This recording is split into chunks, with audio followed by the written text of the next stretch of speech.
Do you know another YouTube? Do you know another good way to tell who is spiritually enlightened and who isn't? A spiritually enlightened person. Why do I do that? Show people where I am.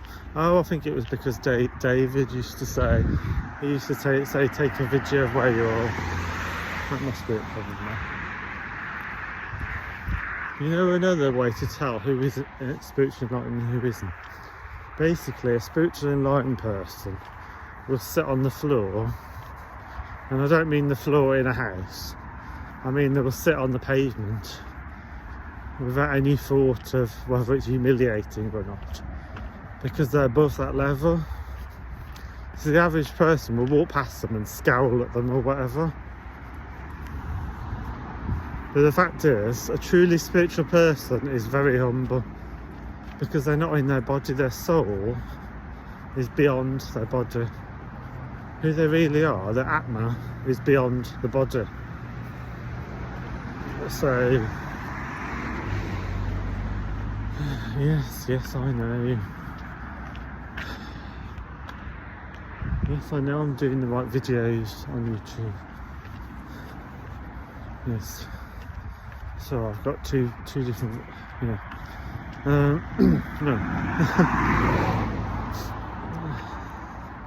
I think God's telling me I've been doing all the wrong videos on YouTube, and he was just telling me I'm doing the right videos now. No, the truth is, a truly spiritual person will be very, very humble. So they will literally sit on the floor, on the pavement, and eat their dinner, and drink a cup of tea, take a flask out their bag and drink from it on the road, on the pavement, because they're not bothered, because they're not aware of they're beyond, basically. People walk past them and scowl at them, but those same people, every second of the day, they're getting closer to death. Every second, if you don't do meditation, people who don't do meditation, regardless of how old you are, every second of the day, cells are dying, both in the brain and in the body. I know you're saying, yeah, we've got trillions of cells in our brain and trillions of cells in our body, and that's true.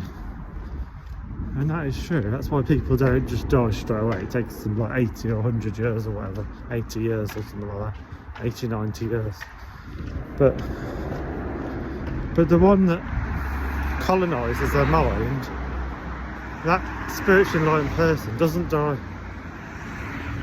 because they've put their cells into a state of suspended animation.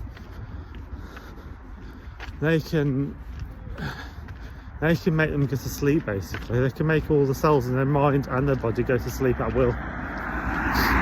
And they can awaken them at will as well. So,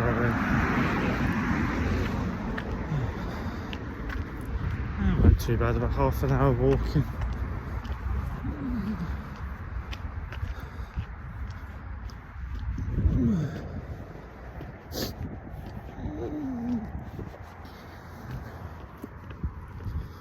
So a truly spiritual person will be able to do things that other people would look down on.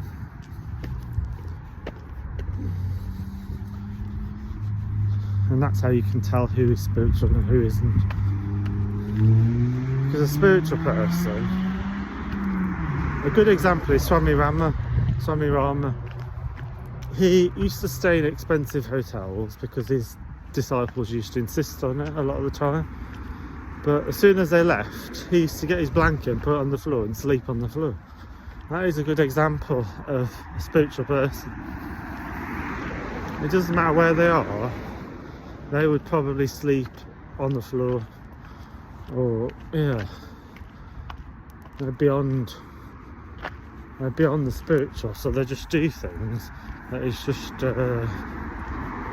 so I thought I can get run over them.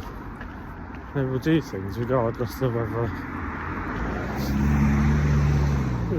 whether people think it's downtrodden or whatever. There's a story of this actually in in the film Sleeping Beauty? No, Beauty and the Beast. The prince had become so arrogant with all his wealth that this downtrodden old lady came into the palace. She was dressed in rags, and she says, unless you change and become more generous, you'll be turned into a beast. And this happens throughout people's lives. You look at a person when they're 20 and you look at a person when they're 80, and you can see that has definitely happened. But what I'm trying to say is a Rinpoche, a true spiritual master, will not age. They might look on the surface like they're going to age, but they can change it at will. So sometimes they look old, sometimes they look young, and sometimes they look in between. But a true spiritual master can do any of them. They can look young, they can look old, or somewhere in between. And then she chucked off her rags and she turned into a radiant princess.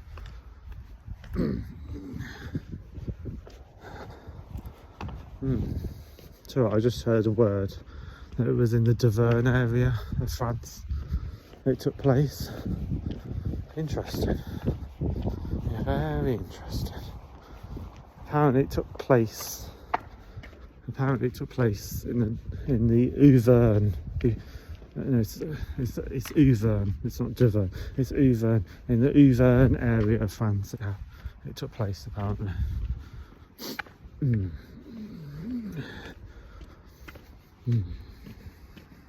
The lush mountains and the valleys and the trees and the forests. Yep.